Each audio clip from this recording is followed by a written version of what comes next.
Sang-ayon ba kayo sa pagsulong ng half cup rice? Ako po si Malu Tiquilla ng Maltik.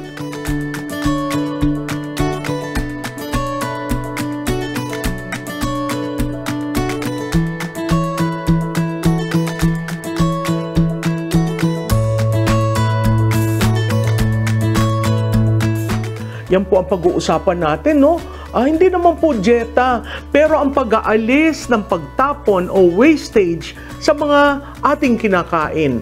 Alam po nyo, ayon sa report ng tinatawag na Food and Nutrition Research Institute, ang mga top 3 na patapon sa ating kinakain, isa na po dyan ay ang kanin, pangalawa po ay ang vegetable o gulay, at ang pangatlo po ay karne. Bakit po mahalaga nating pagtuunan yan? Kasi po, doon po nakabatay ang kalusugan ng ating mga mamamayan. Alam po nyo, may nag-file na po ng bill para imandato ang half cup rice. Ito po ay si Congresswoman Janet Garin na yun po ay pumapasa ilalim sa House Bill 9536. Ano po ang sinasabi ng House Bill 9536? Aba po, may penalty ha. Kung ikaw ay isang restaurant na nag-o-offer ng lutong kanin sa iyong menu, dapat yung daw kanin half cup rice lamang. Napakahirap po sa Pilipino yan. Sa akin po, mahirap yan, no? Kita nyo naman, malusog po tayo, no? Pero mahalaga pong tingnan natin, ano yung pinanggagalingan ng half cup rice. Makikita po natin dyan na ang food wastage na pledge ng Pilipinas dapat ma-reduce natin to 50%.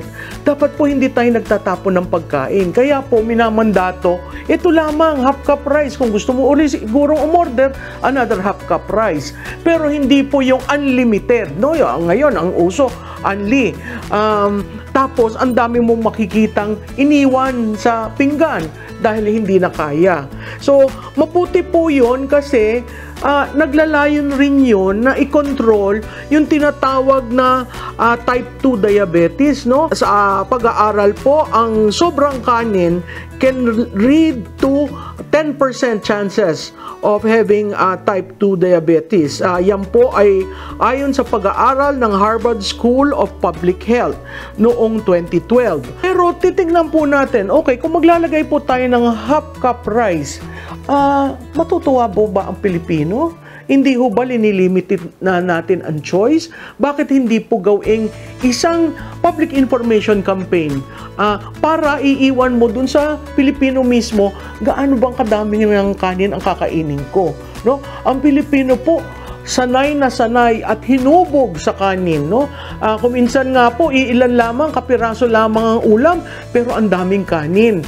Lalo na po, paghirap sa katayuan sa buhay, dinadaan po sa kanin. Naalala po nyo, minsan kanin at asin. So kung gagawin mong half cup, paano po natin matutugunan ang hunger? Alam po nyo, ang Pilipinas, ayon na rin sa 2023 Global Hunger Index, siya po ay 66 out of 125 countries na gutom.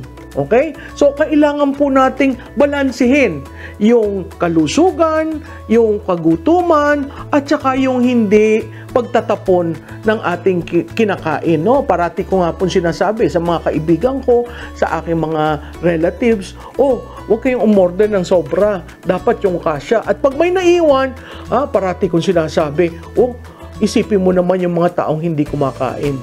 Kaya nga po, ang gagawin lang natin dito, siguro public campaign, pero wag mong ilagay sa batas. Tapos alam po nyo, ang penalty doon, no? Ang isang restaurant sa first offense, 20,000. Sa second offense, 50,000. At sa third offense po, 100,000.